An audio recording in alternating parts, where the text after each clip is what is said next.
Okay, I think we can get started. Thanks a lot, everybody, for joining.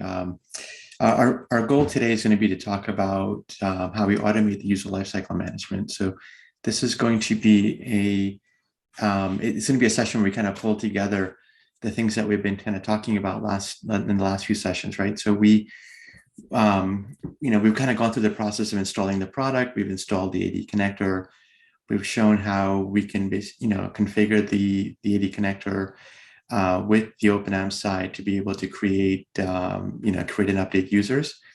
So our goal today is going to be to pull everything together and take it a step further, where we can basically automate the whole process, right? The joiners, movers, leavers process. So we'll start out by kind of covering what that really means, and giving a fairly decent overview, hopefully, of the kind of things that we need to consider when we implement these processes. We'll talk about business rules and birthright access, which is something which we haven't really talked about yet. And then we'll go through the normal hands-on type of activities where we configure SMTP, which is going to be important for sending out email notifications. And instead of an HR system, we'll use a CSV file to kind of simulate that feed, right? And then we'll also develop some, a simple business rule or two along the way. Okay. So when we look at the joiners, movers, leavers process, the idea is to basically describe how the IAM system should basically process the way that a person moves through an organization. And what I mean by that is we need to have rules or workflows which define, what to do when a person, joins when they join an organization. We need rules to be able to define cases of, what to do when they move, meaning that their job title changes, they move to a different department, a different location, things that would potentially affect the level of access that they have. And what should we do when somebody leaves the firm? And now, in each one of these cases, there's some exceptions, or there are additional use cases, right? So, for example, when we look at joiners, the processing may vary based on the kind of person that's coming in. So you may have one set of rules for, say, employees, another one for, say, contractors, and in fact, even the source system that feeds this information could actually vary. One could come from an HR system. Another one could be a manager, creating a request for a new person coming in to work in the company temporarily. Now, we also need to consider the possibility that they can be rehires. So people who have left the firm and now, at some point in the future, they've rejoined. How do we handle those type of scenarios? Do we give them back the old employee ID? Probably not. Do we give them the old access? Again, probably not. But we do need to maintain a record that this person was here within the company at one point in time, and now they're back again. Right? When it comes to movers, we need to determine what constitutes a mover. Is it going to be a job title change? Is it going to be a department change? Is it both? Sometimes I've seen customers ask about a manager changing. And that's usually not really a very good indicator, because, who you report to doesn't really change what access you have, right? So we need to kind of look at this from the perspective of what would happen. Now, there could be a scenario where, a person has the same job title, but now they're working in a different location, maybe a different region. That could certainly affect their access, right? And then when we look at the leavers process, we want to, determine what we do when a person leaves. And again, there's additional things to consider there in terms of a person leaving gracefully, a person who's walked out the door, or somebody who goes into, say, a leave of absence. And even within a leave of absence, at customers, we've seen people who are on leaves of absence without pay, and some without and with pay. And in some organizations, those do make a difference in terms of how we should handle that leaver process. Okay. So our goal today is to kind of understand what each of these processes mean from an IAM perspective, things that we should consider. And then how are we going to implement it, right? It's not meant to be a comprehensive view of everything that can possibly go on, but the idea is to give you an overview of the things that we should consider and how we can implement them within OpenIAM. The session is going to be a little bit more technical than some of our other ones that we've done, mainly because we're getting into some of the places where we have a lot of scripting options available to us, and we'll be looking at how we can implement these. So in that respect, this session is going to deviate a little bit from some of the other ones that we've done, right? And as always, if you have questions, feel free to post them as we go. I'll do my best to answer them. So the next few slides are going to focus a little bit more on kind of breaking out each one of these events, right?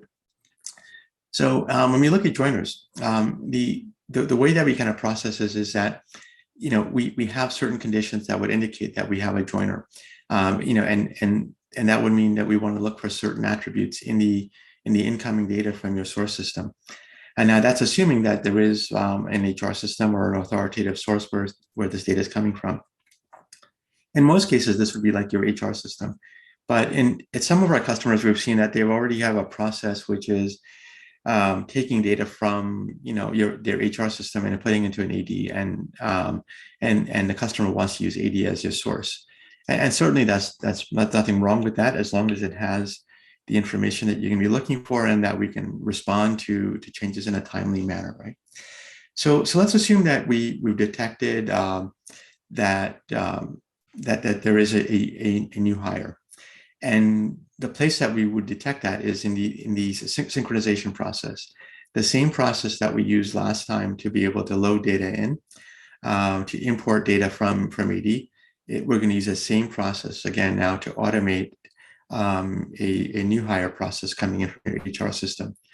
So what will happen there is we will detect that new hire. The validation script, which is part of that synchronization configuration, if there's any logic described there, it will first validate the data that's coming in. And then if it passes the validation check, it will go to the transformation script.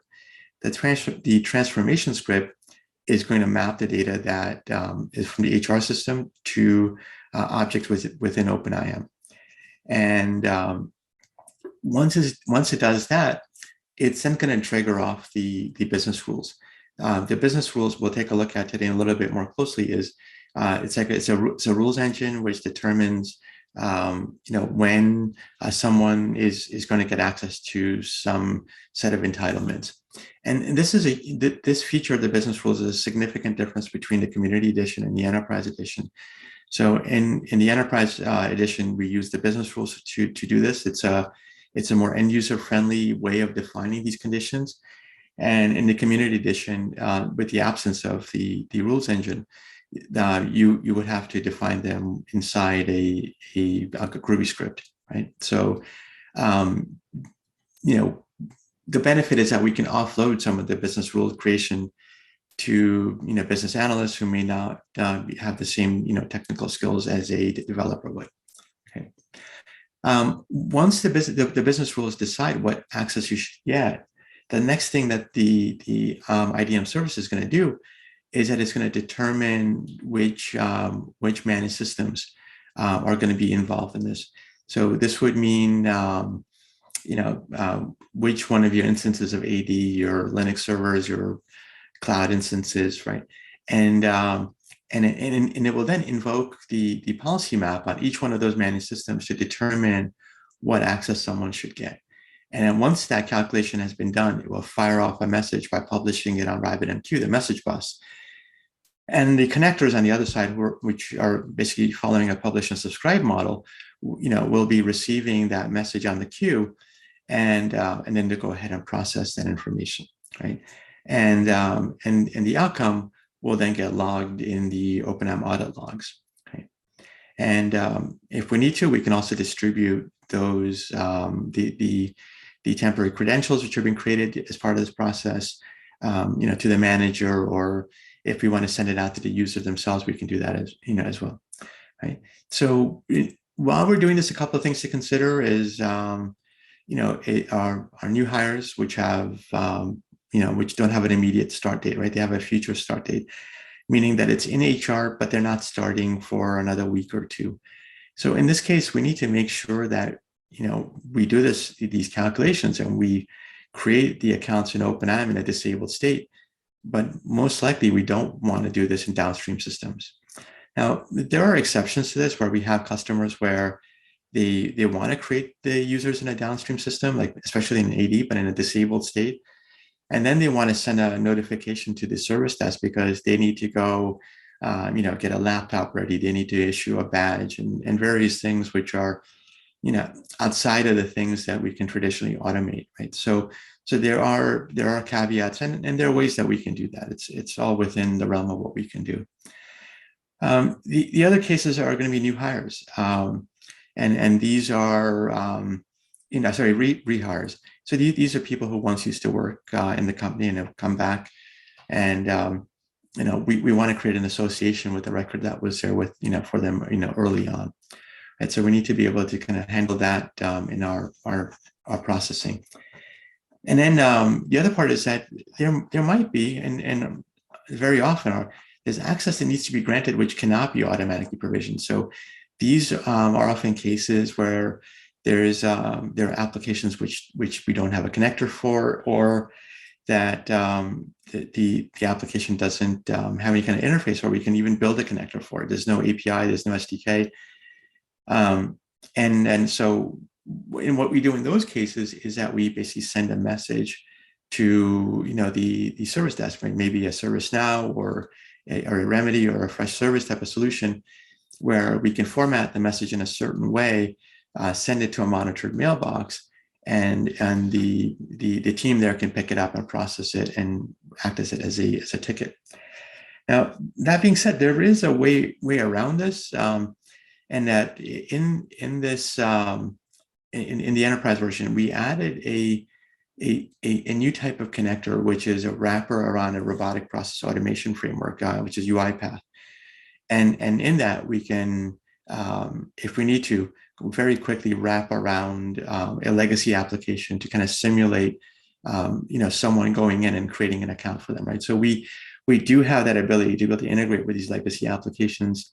It's not the ideal type of integration that we want to do, just because there are some scalability issues around it, but there are customers out there who have 100, 200 applications to integrate. Some of these are old, and the time just doesn't exist to be able to create, a perfect connector for each one of these, to be able to integrate them. And so, right. So there's a question here: will we be able to get a copy of the presentation? And the answer is yes. So with each one of these, we've been sending out a link to the recording for the full session, as well as the PowerPoint that we're using. So you should have access to all of them as we go through this. Okay, thank you for the question. So moving past the joiner process, we kind of took a high-level stab at kind of creating a very generic process, right? And this kind of shows how the process starts with HR, adding a person to the HR department, adding it to the HR system, and then I am detecting it, and how the processing works, right? This again is a generic diagram. It will need to be modified for each, for your environment, right? You can use it as a template if you want to, but I wouldn't certainly use this as a saying that this is going to work for you. We talked a little bit about business rules, and okay, so there's a question: is how does the validation script work? Is it a standard script that can be applied to every kind of data source? So the validation script, what the validation script receives is a well-defined object, right? It's a user object that's been populated by the framework, and it's being passed to this. And in your Groovy script, you can evaluate what the contents is. So the structure of that script is 100% the same across each kind of data source. So if you wanted to, you could create one script that would work across all of your sources if you wanted to. So certainly you can do that. And I would recommend planning out so that you can reuse this kind of logic across the board, right? There's also one caveat there. I've seen customers here and there where they don't trust their HR system. And then they add a lot of processing around workflows and stuff to do that. And in the process, they create delays in terms of how things are automated. So I would just caution people that in terms of building the validations that come, if your HR system is your authoritative source, just by that definition, you expect that it is trustworthy. That is why it's your authoritative source, right? It's your system of truth. If it's not a trustworthy source, then you have a more fundamental problem which needs to be solved. Okay. So now moving on to the business rules, and this is where the idea is that we have we can define in more natural terms conditions, right? So we can say things like, if my organization or my department, for example, is equal to, say, tech support, and my job title is either a help desk engineer or a senior help desk engineer, then I'm going to become a member of the help desk engineering role, right? In these can be significantly more involved than this, or sorry, or they can be simpler, right? But the idea is that we can define these, and we'll take a look at this in more detail. The main purpose of this is that we want to define our birthright access. So this is the access that everybody's going to get. It's the minimal set of access that you would get when these conditions are true, right? It should not include things which are in question. If they're in question, then we should be granting them in a different way. Perhaps the manager can go in and do a request approval type of option for the access, which is not something that we can consistently grant.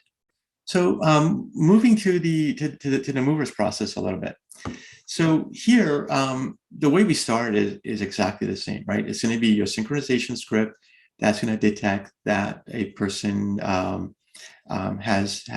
is in this mover use case, and we'll take a look at it in the OpenIAM side that we can define which attributes would trigger this type of use case, right? So we don't need to really code the use case on the OpenIAM in the scripts. We just need to really define what the mapping is in those scripts. And so common things that we look at are things like your job title changing, your department changing, right? Those kind of attributes, changing usually detect some kind of a move or a transfer, and that means that the access that you have needs to be reevaluated. And there's a number of ways that we can do this. So in some environments, we can just do this all automatically. We can say, well, you're now in this new role. We're going to take the data that came in. We're going to use the same business rules. We're going to calculate the access that you have for this new job. And then what you do is you compare it with the access that you currently have. And then the things that overlap are things that you already have. That means you need to do nothing about it. The access which the new rules say you need, that needs to be created. So, again, you're going to call the policy map, use the policy maps of these new applications to compute this access. And the access which you no longer need, meaning that the new rules, what the access they compute, if you have your current access is outside of that, then we should take it away, right? So which means you either end date it or you can delete it, right? And so that's one. A second scenario is that we can trigger a workflow which it sends a notification to the new manager. The new manager will review the person's access. So it's like it's an on-the-fly access certification, and so the manager will basically review the access, and what you don't need, they will revoke it, and then after that, they will go ahead and create a request for the new access that they need. This model works out well for companies which often they struggle to kind of create any kind of a consistent RBAC model or a business rules model, which allows you to define that birthright access. And for really large companies which have never done a lot of work in this area, creating that role model can be an awful lot of work, and it can almost paralyze the project. So I know at least a couple of our customers have kind of gone down this path because they wanted the benefits of automation and compliance and the traceability, and that in itself brought them enough that they didn't need to kind of hold up the process to do all of the role modeling. Right.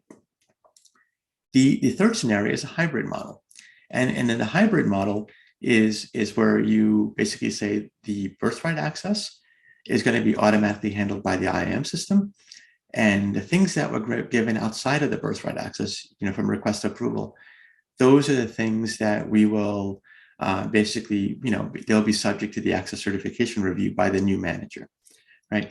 So this way we have a pretty efficient model of, putting the new birthright access in place, taking away the things that were given to you previously by the last round of birthright access, and as well as having the manager review things that maybe the previous manager had given you, which you may not need.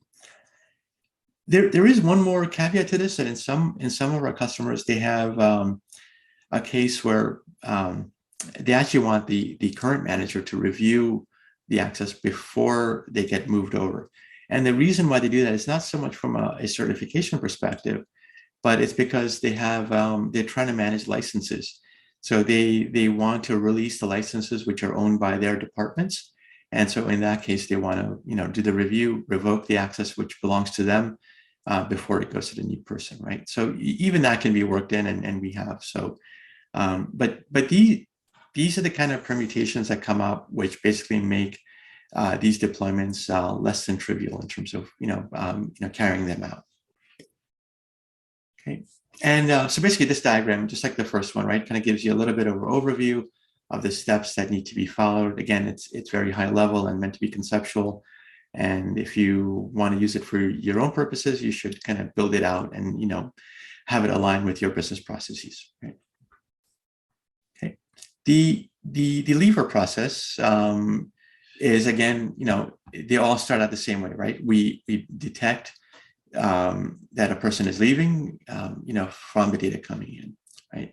And the transformation scripts do what they're supposed to do. Now, what they need to do is basically on the last working day, right? We need to update the status in OpenIAM that the person is terminated, and we can end access, and then have the connectors basically send a message downstream. Right? Again, here there are exceptions to this process. So, for example, one scenario would be that on the last date, we delete and end date access right away. Another option is that we can disable the person, and this is really more in AD, where we disable first. Maybe we move the user to a different OU, like a disabled user OU, and then after a period of time we can delete that user. Right? And in some cases they may not even want to do that. And the third option is that we have a hybrid, right? That for some applications we do a disable, and others we can delete, or we can end date. So, for example, like if customers who are using Oracle EBS, for example, they usually don't delete the entitlements, the responsibilities that people have. They usually just end date them. And so in that case, in EBS, when a termination event is received, then we would end date that access in EBS as opposed to trying to delete that access, right? So again, this is just we have to be flexible in terms of how each of these systems work and how each organization may want to do this as well. And like I said before, things to consider are future termination. So and this one gets to be a little bit interesting because a graceful exit could be like somebody says I'm leaving 2 weeks from now, HR puts it in, and we have a last date, but obviously we don't want to act till that last date has actually come up. In at least one of our customers, we have a case where there's a last date, but HR keeps the person in an active state because of payroll, which is linked to it, and that payroll may happen even after that last date. So we need to work these timings into account in terms of how things are supposed to work. Right?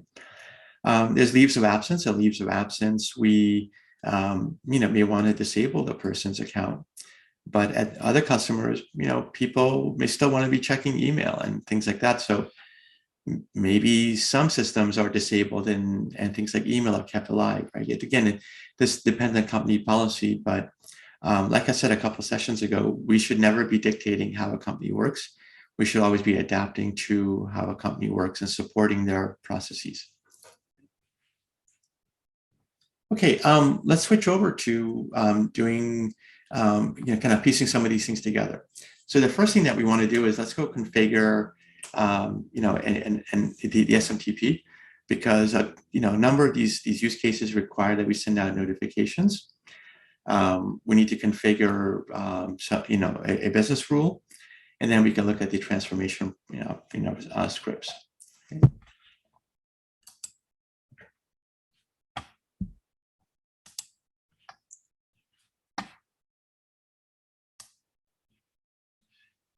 So there's a question here about a legal hold. So it's a good question, and I've seen this at other customers. Normally, a legal hold, it can turn into a suspend or a disable type of operation, right? So in that case, we're basically gonna we're going to suspend that account, right? We're going to basically put them into a disabled state, keep all the access as it is, we just prevent the user from coming in. But again, if the behavior that you want in your company is going to be a little bit different, then certainly we can implement those use cases as well. It usually comes down to it's a variation of a leave of process, or like a leave of absence in a way. In that respect, as opposed to a full-fledged termination where we start end dating access, right? Because we're not really ready to end date them just yet. Right? And does that answer the question? Or if you want to go deeper into it, feel free to add more to it. There's a question is whenever I log into my OpenIAM, I land on the admin page, and this is not the page which has the options to provision. It has the options to provisioning and policy. I suspect that you're probably landing on the self-service section. So you may just want to take a look at the URL that you're looking at. So just change the URL to /webconsole, and it will take you to the right place. Also, if you want that to be the default place that everybody goes to, you can actually update the configuration so that when you hit the URL, it will redirect you to that as your main entry point. Okay. If we have some time later on in one of these sessions, we'll try to work in how we can configure some of the things related to the reverse proxy. Okay. So I've already logged into my OpenIAM session, hopefully still active. Nope, it's not. So let me just log in real quick.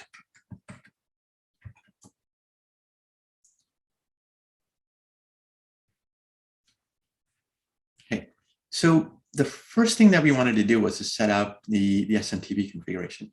So if you're in the web console, and just so for reference, the web console means that your URL has got a /webconsole after the domain name.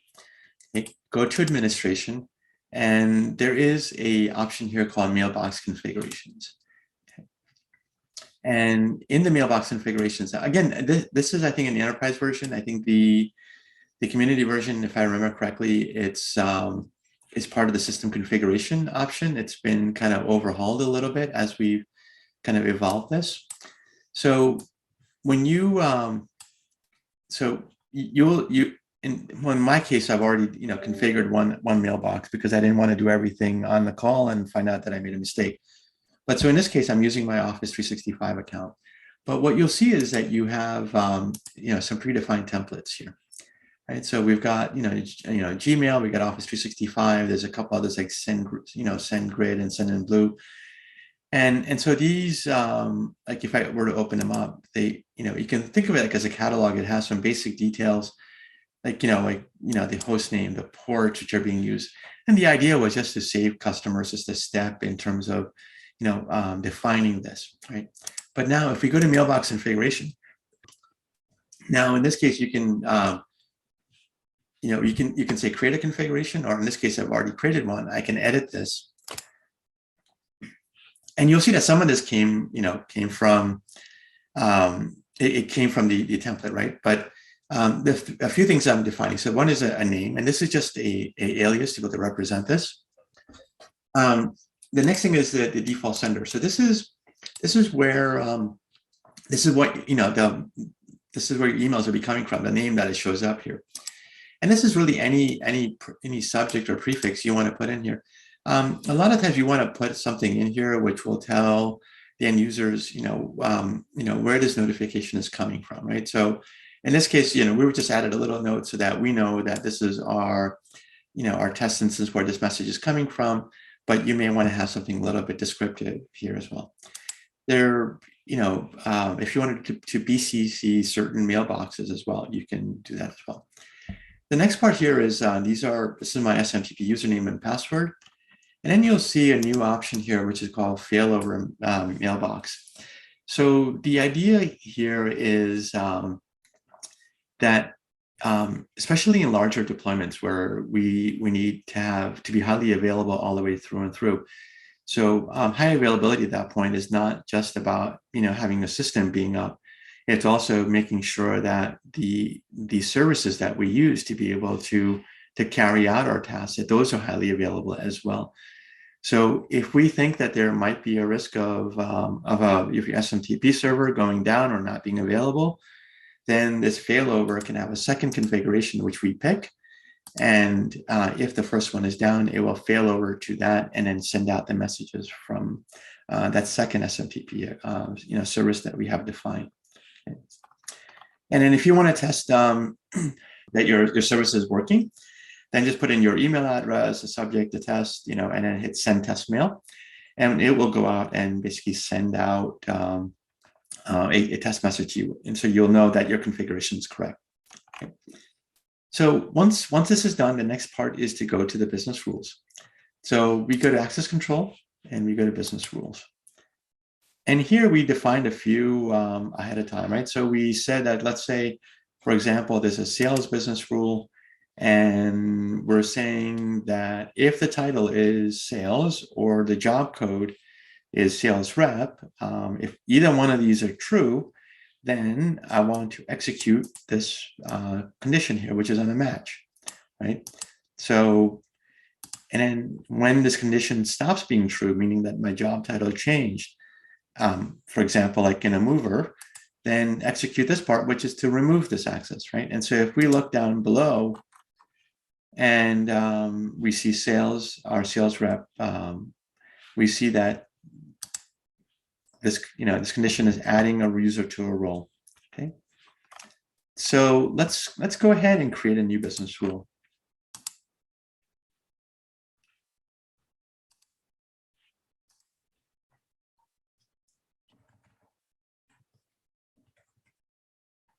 Okay, and I'm going to say that I want to use this for all operations, meaning new hire, joiners and movers.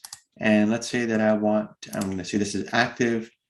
And here I can decide if this is going to be an AND or an OR operation, or this is an expression.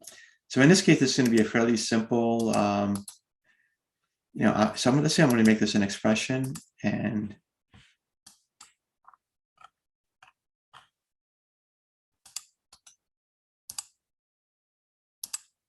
so let's say I'm going to make this, this value based on, say a location code. And if say this is equals, you can ignore case, this is say New York, right? And at this point, so I'm saying I'm adding a rule based on location that I want to do something. So, okay. So it wants me to add an OR condition. I needed to add one more. Okay, so let's just go ahead and do that again. Sorry.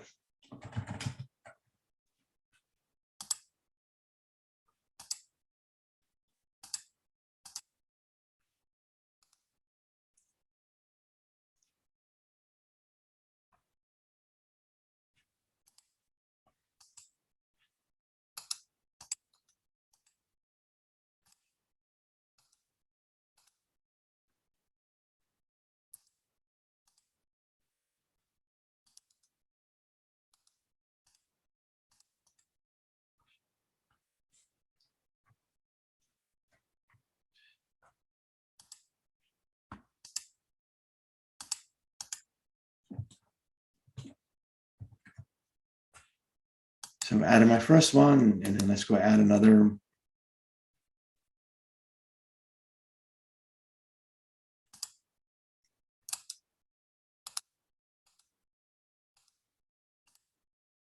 And maybe in this case, I'm going to pick a different value. Let's say the organization code is equal to something else, right? So let's just say it's going to give me a list. And at this point, this is done. And now what I can do is I can pick an existing target. I can say add them to, to the managers group, right? So when either one of these conditions are true, it will get applied to this matching condition. Okay. And in this way, we can define a whole set of rules that we want in terms of the birthright access that we want to be able to create. Okay. So once that's in place, then the next thing is that we're ready to kind of run our sync. So what we did was we created a simple CSV file, and let's so the file has got a few attributes in it. It's got first name, and so we're as part of this we're going to be setting an organization object, a somebody supervisor. Two main things that we really care about. We care about employee ID and we care about job code. So employee ID is going to be the thing that determines whether this is a new operation or an update, and job code is going to determine which kind of business rules we're going to set off in this process, right?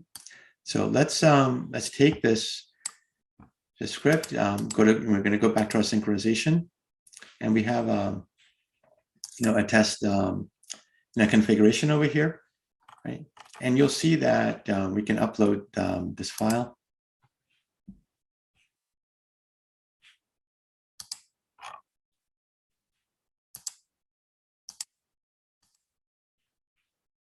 Okay, and then at this point, we're going to do a sync, and we'll see this run in a couple of seconds.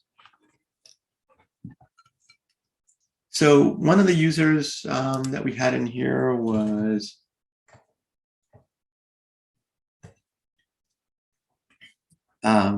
so if we bring up the users that we created, and if we open them up, we'll see the access that they have, right? So we see that the AD account's being created, and the business rules also should have granted membership to the sales OU, and as part of that, they kind of created them in your Active Directory account as well. If we want to take a look at what happened, we can take a look at the log viewer, and we can see. So here we're seeing the CSV file that we attached, the synchronization that we ran, and there was a single thread, and the users that we updated, and as part of that, we can see what happened, right? And if we were to open up this record here, we would see some more detail about the audit log process, right? And so as part of that, you'll actually see the whole request that was being sent and being processed, who this user was, the modify operation that goes with it. And if we were to open up one of these, you will see again a full breakdown of all the details which are going on, right? So the business rules which were triggered, as part of this, when it happened, and you'll get a full picture of how the transaction was actually kind of processed. Okay, so that takes care of how this worked, right? In terms of like being able to define a business rule and being able to look at the script. A couple of things that I want to go over is the transformation script itself that we used, for this, because this is where a bulk of the work is happening. And it's possible that we may not finish everything for the joiner mover lever process today in the time that we have. So in that case, what we'll do is we'll roll it into the next session where we're planning on talking about the reconciliation capabilities. So we can just continue what we're doing and not lose out as part of that. And also, if there's any questions that come up, between now and then, we can also continue to kind of work through this. So in the transformation script. So first of all, there is a normal format, right? So all of your transformation scripts are extending this abstract user transformation set, right? So, so the question is, can we define a log size, retention policy, and archival? So inside OpenIAM, what we normally have is to keep the logs are kept inside of Elasticsearch, first of all. And there's a scheduled task that we can define that will run at regular intervals, where we can take the logs which are in OpenIAM and we can export them out, which you can then use your own archival system and keep those. So this way you can define how much data do you want to keep on hand. And this is something which we need to balance between how much on-hand audit information we want for compliance purposes versus really how much disk space and the volume this is going to take up. So especially if you have a large system with a large number of connected systems, a lot of users, the amount of space that Elasticsearch can take up, to maintain this can become a fairly decent amount. So all of your transformation scripts must extend this object, this script here, and we'll share the details of these scripts as well, right? But all the work that actually happens is in this method that you must override. It's called the execute method, and you'll see that it's being passed in a row object, which is the row of your CSV file, and it's passing in a provision user object as well. The idea is that we're going to take the data from this row object and we're going to map it to this provision user object. And this is done right here in a single call to the populate object. And this is what you would be creating, right? So we are basically taking the data. The column map is, sorry, this is, you're coming from the row object that we've kind of taken out from here. And then we're determining that this is a new user or not. And then the column map.get, these values are all of your column headings from your CSV file. So it's not terribly hard to define this part of it. And then on the provision user object, there are relatively straightforward fields that we can set to be able to map these objects over. Now there is this one line over here called set email credentials to new user.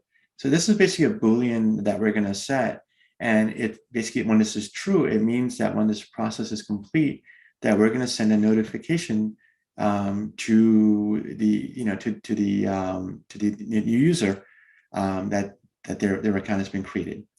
Similarly, we could have set a flag that would have sent a message to the manager as well, right?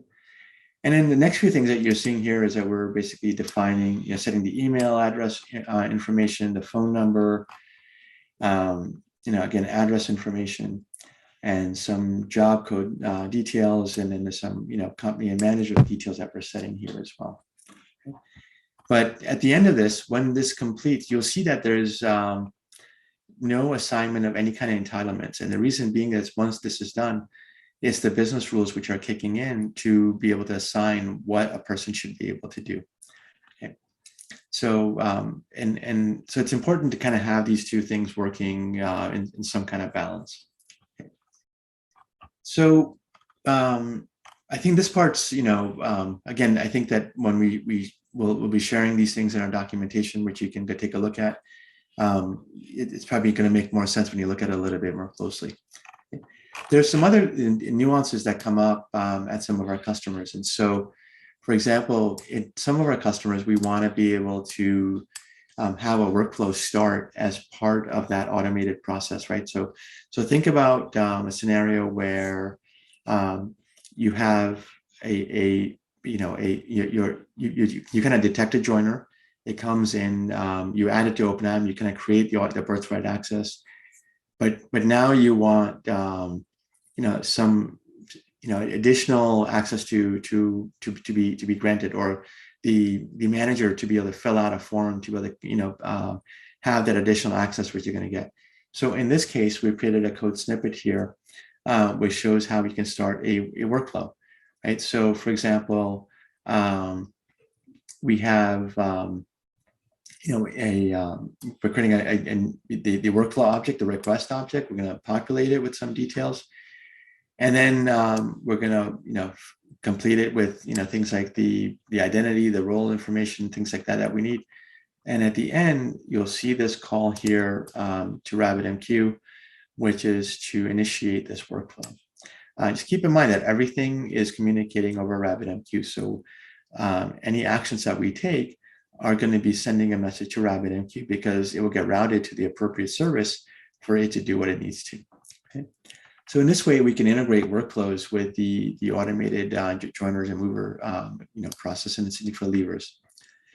Another thing that comes up often is the need to be able to send out email notifications to an external source. So, for example, let's say you're using ServiceNow, and we create a new user. So we create a new user, and we've done the automatic access, but maybe you need a new laptop, or there's some additional access which needs to be granted, which we don't have a connector for. So we can send off a message to them. So again, you see that there's a mail queue, object that's being initialized, and then we're setting some parameters on this, and we're sending off a message. So the mailbox, which is being monitored by ServiceNow, would get this message, and it would then go ahead and do what it needs to do. Right. So in this way, we're integrating the email notifications along with some of the other things that we're doing. So the next example is a little bit deeper, where we are not just sending out a simple message. We're actually build out a full email, which takes in various parameters. So in this case, we're basically pulling out the supervisor information, your identity information. We're setting up a whole bunch of these things, and then again we're sending off a notification for a new user supervisor. So this is using a mail template that's out there. And again, it's going to fire off a message, right? So this is, again, integrated into the whole synchronization process. Now, one important point here is this script that we looked at originally doesn't have any kind of notifications that it's sending. It's just basically doing a mapping, right? So the idea is, where would we put this? So on one hand, we can integrate this right into the script if you want to. But there's another place where we can put this, and if this is in the post processor. So if we look at our synchronization configuration here,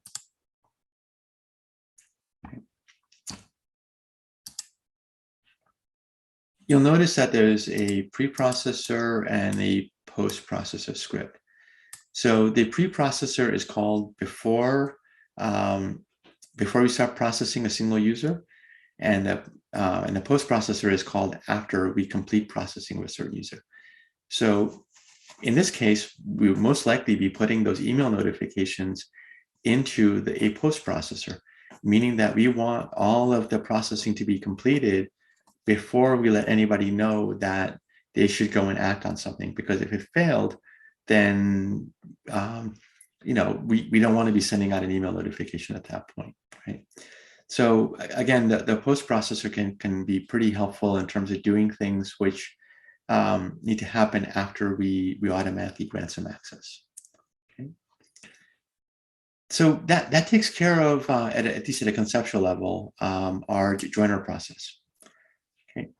So if the next thing in our slides is if we look at the mover process.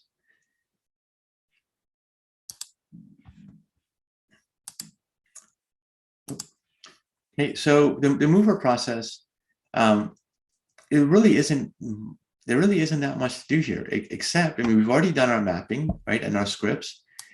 The business rules have already been defined, so we know what to take away when those conditions are no longer true, and we know what we should grant when the access changes, right, or when your job title changes. So the one thing that we need to do is we need to change the configuration a little bit. So we could again go back to administration, and if we go to system configuration, and if we look at the workflow section, you'll see that there's a number of parameters that we define here, which are related to the workflow process. So the most important part related to movers is are these two values here. It's your default position ID attribute. The position change is referring to it's basically the mover process, right? What is going to trigger off? So here we can pick things like from a job code, title, employee type could change, the location could change, the location name could change, right? So this could be the first attribute that we define. But we can also define a second attribute we want. So, perhaps this is, a supervisor. So these settings here will automatically trigger off inside OpenIAM that we have a mover use case, and just by monitoring these attributes automatically. So we don't really need to do anything in terms of the script that we created early on, right? So the foundation that we created during the joiner process basically will carry through in terms of what we're doing here. Okay. There's some additional things here in the settings. So for example, you'll see that there's a new hire approver association order. This is kind of helping to deal with that use case that I kind of mentioned early on, where we have a new hire process and the manager needs to put in a request for additional access, during that as part of this process, and how we want to go through the approval, order, right? So in terms of, looking at the individual people at various levels and who should be able to approve these. So we can add and remove these things to, based on what we need. Okay. You'll also see that there is a days before leaver process. Again, this is just giving us more control over what should happen. When someone is, when we trigger off the whole leaver process as well. Right? And again, the last thing is about the leaver process itself. And so one of the things that we have in our script is, you pull that back up again.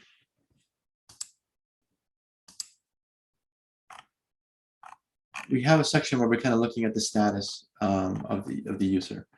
So in this case, the script is really quite simple, and it's actually just looking at the status values coming in from right here, from the source file, right? It's basically it's a one-to-one mapping. And for this simple example, this is fine. So it will change the status in OpenIAM, and then it will trigger off some downstream activities. Now, if we want to, let me just open up another. In this little example, we're actually we don't have a one-to-one mapping. So, for example, we have a number of attributes coming in. So we have a status value. We're going to have a longer switch statement in terms of what we're doing and kind of mapping them in this way. So in this way, you can kind of also have a little bit more control over how you're going to control this mapping and the processing that should happen, at this point. I think for what we would plan to cover for today, I think this is pretty much it for the join remover leaver process. We'll kind of publish this later on today. If you obviously have any questions, I'm happy to answer them. And we'll also send out some the documentation that goes with this to kind of give you a little bit more detail about how each one of these steps is can be built out.